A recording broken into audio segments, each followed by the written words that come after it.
কেউ কি বুঝতে পারছো যে সিস্টেমের সঙ্গে কি হয়ে গেছে? 600 কোটি উধাও হয়ে গেছে। 600 কোটি।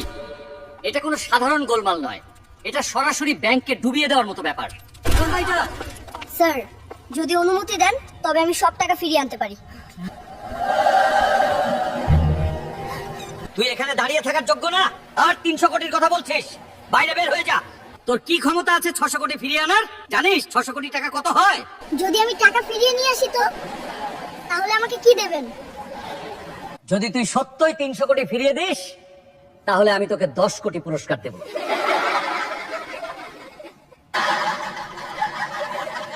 সেই দিনটা ছিল একদম সাধারণ একটা সকাল। ভারতের বারাণসী শহরে গঙ্গার ধারের পুরনো বাসস্ট্যান্ডে তখন সকালবেলার কোলাহল শুরু হয়ে গেছে। কোথাও ডিজেলের তীব্র গন্ধ বাতাসে ভাসছিল, কোথাও চায়ের দোকানে কেতলি ফুটছে। ভাপ ওঠা চা আর আদার গন্ধ চারদিকে ছড়িয়ে পড়ছিল। ট্রাকের ব্রেকের শব্দ আর বাসের হর্ন মিলিয়ে সকালের নীরবতা ভেঙে যাচ্ছিল। এই সব শব্দের মাঝখানে গঙ্গার ধারের একটি সেতুর নিচে ভেজা কংক্রিটের পাশে বসেছিল একটি 13 বছরের ছেলে। তার নাম ছিল অর্জুন। অর্জুনের কাছে না ছিল স্কুলের ব্যাগ, না ছিল বই। তার কাছে ছিল শুধু একটি পুরনো কাপড়ের থলে। সেই থলেতে ভরা ছিল ভাঙা তার, নষ্ট চার্জার, পুরনো সার্কিট বোর্ড আর এমন সব যন্ত্রাংশ যেগুলোকে মানুষ আবর্জনা বলে ফেলে দিয়েছে। অর্জুন সেগুলো খুব মন দিয়ে দেখছিল। কারো কাছে এগুলো ছিল জঞ্জাল, কিন্তু অর্জুনের কাছে এগুলো ছিল রহস্য। তার মনে হতো এই ভাঙা জিনিসগুলোর অনেকগুলো এখনো ঠিক করা সম্ভব, শুধু কেউ চেষ্টা করেনি। অর্জুন খুব কম কথা বলতো, সে বেশি বিশ্বাস করত শোনা আর দেখায়। বাস স্টার্ট হলে সে শব্দ শুনেই বুঝতে পারত ইঞ্জিনে সমস্যা আছে কিনা। বিদ্যুতের ট্রান্সফরমার ভনভন করলে সে বুঝতে পারত লোড বাড়ছে কিনা। তার কাছে মেশিন শুধু লোহা ছিল না, তাদের শব্দের মধ্যেই ছিল গল্প। গঙ্গার ওপারে দাঁড়িয়েছিল একটি বিশাল কাচের বিল্ডিং। ওটা ছিল ভারতের একটি বড় private bank, Bharat national finance corporation. প্রতিদিন সকালেই সেখানে চকচকে গাড়ি এসে দাঁড়াত। স্যুট পরা মানুষজন দ্রুত ভেতরে ঢুকত, ফোনে কথা বলতে বলতে সিদ্ধান্ত নিত। অর্জুন প্রায়ই ওই বিল্ডিংটার দিকে তাকিয়ে থাকত, কিন্তু সে কখনো ভেতরে ঢুকতে পারেনি।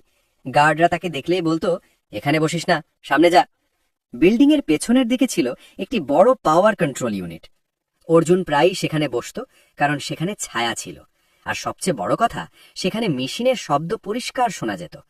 সেই দিন দুপুরের দিকে অর্জুনের কিছু অদ্ভুত মনে হলো। পাওয়ার ইউনিটের শব্দটা স্বাভাবিক লাগছিল না। সাধারণত মেশিনের শব্দ একটানা থাকে, কিন্তু আজ সেটা বারবার থেমে যাচ্ছে। মনে হচ্ছিল যেন কেউ ইচ্ছে করে চাপ কমিয়ে বাড়াচ্ছে। অর্জুন চুপচাপ শুনছিল। ঠিক তখনই ব্যাংকের ভেতরে হঠাৎ হুলস্থুল শুরু হয়ে গেল। লোকজন তাদের ডেস্ক থেকে উঠে দাঁড়াতে লাগলো। কম্পিউটার স্ক্রিনে অদ্ভুত বার্তা আসতে লাগলো। ফোনগুলো একের পর এক বাজতে শুরু করলো। কয়েক মিনিটের মধ্যেই খবর ছড়িয়ে পড়ল, ব্যাংকের ডিজিটাল রেকর্ড থেকে 600 কোটি টাকা উধাও হয়ে গেছে। টাকা কোনো অ্যাকাউন্টে নেই, কোনো অন্য ব্যাংকেও নেই। মনে হচ্ছে যেন টাকা সিস্টেমের মাঝপথেই হারিয়ে গেছে।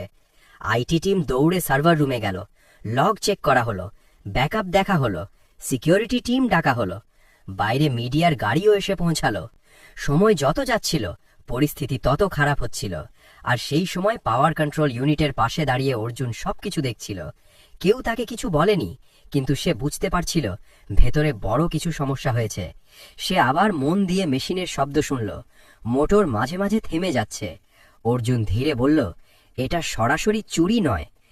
হঠাৎ তার মায়ের কথা মনে পড়ল। তার মা একসময় এই ব্যাংকের বিল্ডিংয়ে পরিষ্কারের কাজ করতেন। রাতের শিফটে কাজ করার সময় তিনি অর্জুনকে বাইরে বসিয়ে রাখতেন। সেখানেই অর্জুন প্রথম মেশিনের শব্দ শুনতে শিখেছিল। অর্জুন হঠাৎ দাঁড়িয়ে গেল। তার মনে হলো, যদি এখন না বলে তাহলে হয়তো পরে আর কিছুই বাঁচবে না। সে তার থলে তুলে নিয়ে সোজা ব্যাংকের মূল গেটের দিকে হাঁটল। গার্ড তাকে থামালো। এই, কোথায় যাচ্ছিস? কিন্তু অর্জুন এবার থামল না। সে প্রথমবার পরিষ্কার গলায় বলল, যে টাকা হারিয়ে গেছে মনে হচ্ছে সেটা বাইরে যায়নি। গার্ড হাসছিল। ঠিক তখনই ভেতর থেকে এক মহিলা দ্রুত বাইরে এলেন। তার নাম ছিল সারা মেহতা। তিনি ব্যাংকের অপারেশন ম্যানেজার। তিনি অর্জুনের দিকে তাকিয়ে জিজ্ঞেস করলেন, তুমি কি বললে? অর্জুন শান্তভাবে বলল, এখনই কিছু না করলে একটু পরে সিস্টেম নিজেই সব মুছে ফেলবে। সারা কয়েক সেকেন্ড তাকিয়ে রইলেন, তারপর বললেন, ওকে ভেতরে আসতে দাও। অর্জুন জীবনে প্রথমবার সেই বিশাল ব্যাংকের ভেতরে ঢুকল। আর কেউ তখনও বুঝতে পারেনি এই রাস্তার ছেলেটাই কয়েক মিনিট পরে ৬০০ কোটি টাকার রহস্য উন্মোচন করতে যাচ্ছে। অর্জুন যখন ব্যাংকের ভেতরে ঢুকল তখন চারদিকে অদ্ভুত একটা উত্তেজনা ছড়িয়েছিল। বড় বড় স্ক্রিনে লাল আর সবুজ সংখ্যাগুলো দ্রুত বদলে যাচ্ছে। কম্পিউটারের শব্দ, ফোনের রিং আর মানুষের চাপা কথাবার্তা মিলিয়ে পুরো ফ্লোরটা যেন অস্থির হয়ে উঠেছিল। ব্যাংকের আইটি টিম সার্ভার রুমের সামনে দাঁড়িয়েছিল। কেউ লগ চেক করছে, কেউ ব্যাকআপ খুঁজছে, কেউ আবার তাড়াহুড়ো করে নতুন রিপোর্ট বানাচ্ছে। ঠিক তখনই আইটি হেড বিক্রম সাক্সেনা বিরক্ত গলায় বললেন, সারা, তুমি কি সত্যি সিরিয়াস? ব্যাংক ডুবতে বসেছে আর তুমি এক রাস্তার ছেলেকে ভেতরে নিয়ে এসেছো? ঘরে কয়েকজন চাপা হাসল। একজন বলল, এ কি করবে, কম্পিউটার অন করতেই পারে কিনা সন্দেহ। সারা শান্ত কিন্তু কঠিন গলায় বললেন, এই মুহূর্তে আমাদের অহংকার দেখানোর সময় নয়, আমাদের সমাধান দরকার। বিক্রম মাথা নেড়ে বললেন, সমাধান এখানে আমাদের এক্সপার্টরা খুঁজছে, আর এই ছেলে কি করবে, সার্কিট কুড়োবে? অর্জুন তখনও চুপ করে দাঁড়িয়েছিল। তার চোখ ছিল স্ক্রিনগুলোর দিকে। সে কিছুক্ষণ সবকিছু দেখল, তারপর ধীরে বলল, আপনারা ফল দেখছেন, কারণ না। ঘরের সবাই চুপ হয়ে গেল। বিক্রম ভ্রু কুঁচকে বললেন, তুমি কি বলতে চাইছো? অর্জুন সামনে থাকা একটি বড় স্ক্রিনের দিকে ইশারা করল। এখানে দেখুন, প্রতিবার বড় ট্রানজ্যাকশনের ঠিক আগে সিস্টেম কয়েক সেকেন্ড থেমে যাচ্ছে। একজন ইঞ্জিনিয়ার বলল, ওটা সার্ভার লোডের কারণে। অর্জুন মাথা নাড়ল, না, এটা লোড না, এটা রুট পরিবর্তন। ঘরে আবার ফিসফিসানি শুরু হলো। বিক্রম বললেন, ধরো তুমি ঠিক, তাহলে টাকা গেল কোথায়? অর্জুন শান্ত গলায় বলল, কোথাও যায়নি, টাকা এখনো সিস্টেমের মধ্যেই আছে। ঘরের কয়েকজন অবাক হয়ে তাকালো। একজন বলল, অসম্ভব। অর্জুন বলল, অসম্ভব না, শুধু লুকানো। সারা এবার এগিয়ে এলেন। তুমি কি এটা খুঁজে বের করতে পারবে?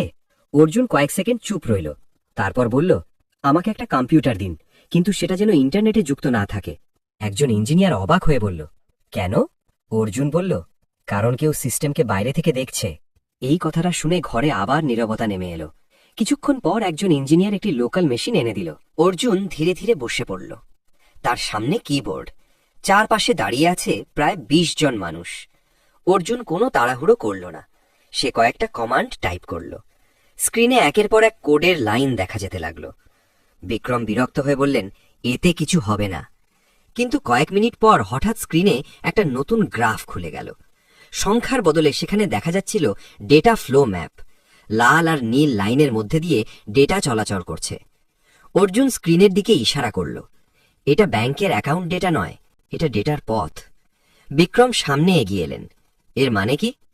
অর্জুন বলল, আপনাদের সিস্টেমের মধ্যে একটা লুকোনো পথ তৈরি হয়েছে। একজন ইঞ্জিনিয়ার বলল, আমাদের সিস্টেমে এমন কোনো পথ নেই। অর্জুন বলল, এটা আপনারা বানাননি। ঘরে হঠাৎ চাপা গুঞ্জন উঠল। সারা ধীরে জিজ্ঞেস করলেন, তাহলে কে বানিয়েছে? অর্জুন বলল, সিস্টেম নিজেই। বিক্রম বিরক্ত হয়ে বললেন, এটা কোনো কথা হলো? অর্জুন স্ক্রিনে একটি অংশ বড় করে দেখালো। দেখুন, এখানে প্রতিবার ট্রানজ্যাকশন আসছে, তারপর সেটা এই অদ্ভুত রুটে ঘুরে যাচ্ছে। একজন আইটি ইঞ্জিনিয়ার বলল, এটা তো অস্থায়ী ক্যাশ সার্ভার। অর্জুন মাথা নাড়ল, না, এটা ক্যাশ না, এটা ডাটা হোল্ডিং লুপ। সারা ধীরে বললেন, মানে টাকা কোথাও যায়নি? অর্জুন বলল, হ্যাঁ, টাকা এখনো এখানেই আছে, কিন্তু যদি এই লুপটা ভেঙে যায়। বিক্রম বললেন, তাহলে? অর্জুন স্ক্রিনের দিকে তাকিয়ে বলল, তাহলে সিস্টেম নিজেই এই পথ মুছে ফেলবে। আর তখন টাকা কোনো অ্যাকাউন্টেই থাকবে না। ঘরের সবাই একসঙ্গে নিঃশ্বাস বন্ধ করে তাকিয়ে রইল। সারা জিজ্ঞেস করলেন, এটা থামাতে কত সময় আছে? অর্জুন ঘরের দিকে তাকালো, তারপর বলল, প্রায় ২০ মিনিট। ঘরের মধ্যে হঠাৎ এক ধরনের চাপা আতঙ্ক ছড়িয়ে পড়ল। বিক্রম বললেন, তুমি কি এটা ঠিক করতে পারবে? অর্জুন শান্ত গলায় বলল, চেষ্টা করতে পারি। যদি না পারো? অর্জুন বলল, তাহলে টাকা আর কোনোদিন ফিরবে না। কেউ আর কথা বলল না। ঘরে শুধু কিবোর্ডের শব্দ শোনা যাচ্ছিল। অর্জুন দ্রুত কাজ শুরু করল। সে কোড লিখছে, রুট ম্যাপ পরিবর্তন করছে, ডাটা লুপ খুঁজে বের করছে। মাঝে মাঝে স্ক্রিনে লাল সতর্কবার্তা দেখা যাচ্ছে। একজন ইঞ্জিনিয়ার ফিসফিস পাড়ে বলল, ও কি সত্যিই জানে সে কি করছে? সারা ধীরে বললেন, আমি জানি না, কিন্তু এখন আমাদের বিশ্বাস করা ছাড়া উপায় নেই। সময় দ্রুত কেটে যাচ্ছিল। ১০ মিনিট, ১৫ মিনিট। ঘরের সবাই স্ক্রিনের দিকে তাকিয়ে। হঠাৎ অর্জুন থেমে গেল। সে কয়েক সেকেন্ড স্ক্রিনের দিকে তাকিয়ে রইল, তারপর বলল, পেয়ে গেছি। বিক্রম এগিয়ে এলেন। কি পেয়েছ? অর্জুন বলল, লুপের কেন্দ্র। তারপর সে শেষ কয়েকটা কমান্ড টাইপ করল। স্ক্রিনে বড় করে একটা বার্তা ভেসে উঠল, রুট রেস্টোরিং। কয়েক সেকেন্ড পরে ট্রানজ্যাকশন রিকভারি স্টার্টেড। ঘরের সবাই নিঃশ্বাস বন্ধ করে দাঁড়িয়ে রইল। লাল সংখ্যাগুলো ধীরে ধীরে সবুজ হয়ে উঠতে লাগলো। একটা একটা করে টাকা আবার আসল অ্যাকাউন্টে ফিরে যেতে শুরু করলো। কেউ কিছু বলছিল না, সবাই শুধু দেখছিল, কারণ ইতিহাসের মতো একটা মুহূর্ত তাদের চোখের সামনে ঘটছে। আর সেই মুহূর্তের মাঝখানে বসে আছে একটা রাস্তার ছেলে। ঘরের ভিতরে তখন এক অদ্ভুত নীরবতা। সবাই বড় স্ক্রিনগুলোর দিকে তাকিয়ে আছে। সেখানে একের পর এক সংখ্যা বদলে যাচ্ছে। কিছুক্ষণ আগেও যেগুলো লাল হয়ে ঝলসে উঠছিল, এখন সেগুলো ধীরে ধীরে সবুজ হয়ে উঠছে। স্ক্রিনে একটি নতুন বার্তা ভেসে উঠল, ট্রানজ্যাকশন রিকভার্ড। একজন ইঞ্জিনিয়ার অবিশ্বাসের চোখে স্ক্রিনের দিকে তাকিয়ে বলল, 600 কোটি! সব টাকা আবার অ্যাকাউন্টে ফিরে আসছে। আরেকজন দ্রুত কিবোর্ডে কিছু কমান্ড চালিয়ে যাচাই করল। তারপর সে ধীরে বলল, হ্যাঁ, সব ঠিক আছে, 1 টাকাও কমেনি। ঘরের মধ্যে হঠাৎ যেন চাপা একটা স্বস্তির ঢেউ ছড়িয়ে পড়ল। কেউ দীর্ঘ নিঃশ্বাস ফেলল, কেউ চেয়ারে বসে পড়ল। আইটি হেড বিক্রম সাক্সেনা কয়েক সেকেন্ড চুপ করে দাঁড়িয়ে রইলেন। তারপর ধীরে ধীরে চেয়ারে বসে পড়লেন। তার চোখে অবিশ্বাস স্পষ্ট। তিনি অর্জুনের দিকে তাকিয়ে বললেন, এটা কিভাবে করলে তুমি? অর্জুন শান্তভাবে বলল, আমি নতুন কিছু করিনি, শুধু যা জট ককিয়েছিল সেটা সোজা করেছি। ঘরে আবার নীরবতা নেমে এলো। কয়েক মিনিট আগে যে ছেলেটাকে সবাই অবজ্ঞা করছিল, এখন সেই ছেলেটার দিকেই সবাই তাকিয়ে আছে। বিক্রম ধীরে ধীরে উঠে দাঁড়ালেন। তিনি এক গ্লাস পানি খেলেন, তারপর বললেন, আমি একটা কথা বলেছিলাম। ঘরের কয়েকজন কর্মকর্তা সতর্ক হয়ে উঠল। সারা বুঝতে পারছিলেন বিক্রম কি বলতে যাচ্ছেন। বিক্রম অর্জুনের সামনে এসে দাঁড়ালেন। আমি বলেছিলাম, যদি তুমি সত্যিই 600 কোটি ফিরিয়ে আনতে পারো, তাহলে আমি তোমাকে 10 কোটি টাকা দেব। ঘরের মধ্যে আবার গুঞ্জন উঠল। একজন জুনিয়র ম্যানেজার ধীরে বলল, স্যার, এটা খুব বড় অঙ্ক। আরেকজন বলল, বোর্ডের অনুমতি লাগবে। বিক্রম শান্ত গলায় বললেন, আজ যদি এই ছেলেটা এখানে না থাকতো, তাহলে কাল এই ব্যাংক খবরের কাগজের প্রথম পাতায় থাকতো, আর আমরা সবাই চাকরি হারাতাম। তিনি আবার অর্জুনের দিকে তাকালেন। তুমি তোমার 10 কোটি টাকা পাবে। অর্জুন তখনও একদম শান্ত, তার চোখে না উত্তেজনা না আনন্দ। সে কয়েক সেকেন্ড চুপ করে থাকল, তারপর বলল, স্যার, আমি কি একটা প্রশ্ন করতে পারি? বিক্রম মাথা নাড়লেন। করো। অর্জুন ধীরে বলল, যদি আমি এই রকম কাপড় পরে না আসতাম, যদি আমি স্যুট পরে আসতাম, যদি আমার হাতে ডিগ্রি থাকতো, তখনও কি আপনি আমাকে এতটা সন্দেহ করতেন? ঘরের মধ্যে আবার নীরবতা নেমে এলো। এই প্রশ্নটার উত্তর কেউ সহজে দিতে পারছিল না। বিক্রম কিছুক্ষণ চুপ করে থাকলেন, তারপর ধীরে বললেন, সম্ভবত না। অর্জুন মাথা নাড়ল। তাহলে 10 কোটি আমার জন্য নয়। ঘরের কয়েকজন অবাক হয়ে তাকালো। বিক্রম ভ্রু কুঁচকে বললেন, তুমি কি বলতে চাইছো? অর্জুন বলল, টাকা আমার জীবন একটু সহজ করে দিতে পারে, কিন্তু একটা জিনিস বদলাবে না। কি জিনিস? মানুষের ভাবনা। সে ধীরে বলল, আপনি যদি সত্যিই কিছু করতে চান, তাহলে এমন একটা ব্যবস্থা করুন যাতে পরের বার কোনো রাস্তার শিশুকে নিজের যোগ্যতা প্রমাণ করার জন্য দরজায় দাঁড়িয়ে থাকতে না হয়। সারা চুপ করে অর্জুনের দিকে তাকিয়েছিলেন, তার চোখে যেন গর্বের ছাপ। বিক্রম কয়েক সেকেন্ড চুপ করে রইলেন, তারপর গভীর নিঃশ্বাস নিয়ে বললেন, ঠিক আছে। ঘরের সবাই অবাক হয়ে তাকালো।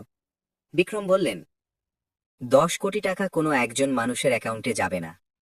তিনি ধীরে ধীরে বলতে লাগলেন, এই টাকা দিয়ে একটা ট্রাস্ট তৈরি করা হবে, রাস্তার শিশুদের জন্য, যেখানে তারা পড়াশোনা করতে পারবে, মেশিন শিখতে পারবে, প্রযুক্তি শিখতে পারবে। ঘরের একজন কর্মকর্তা বলল, আর এই ছেলে? বিক্রম অর্জুনের দিকে তাকালেন। এটা সেই ট্রাস্টের অংশ হবে না, এটা হবে সেই ট্রাস্টের কারণ।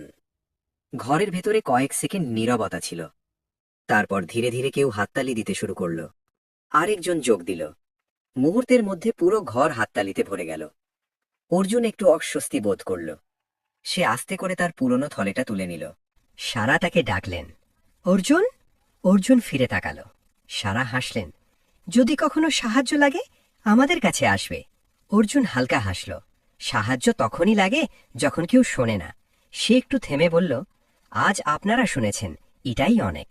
এরপর সে ধীরে ধীরে ব্যাংকের দরজার দিকে হাঁটতে লাগলো। কেউ তাকে থামালো না, কেউ আর তাকে তুচ্ছ চোখে দেখল না। কিছুক্ষণ পর ব্যাংকের সিস্টেম পুরোপুরি স্বাভাবিক হয়ে গেল। সব টাকা তাদের আসল অ্যাকাউন্টে ফিরে এলো। আইটি টিম স্বস্তির নিঃশ্বাস ফেলল। কেউ ধীরে বলল, আমরা কখনো ভাবিনি একটা রাস্তার ছেলে এটা করতে পারবে। পরের কয়েকদিন বারাণসী শহরে এই ঘটনার কথা ছড়িয়ে পড়ল। সংবাদপত্রের শিরোনাম হল, এক অজানা কিশোর বাঁচালো 600 কোটি টাকার ব্যাংক সংকট। কিন্তু খুব কম মানুষই জানত সেই ছেলেটা কে। আর অর্জুন, সে আবার ফিরে গিয়েছিল সেই পুরনো জায়গায়, গঙ্গার ধারের সেতুর নিচে, যেখানে এখনো মেশিনের শব্দ শোনা যায়।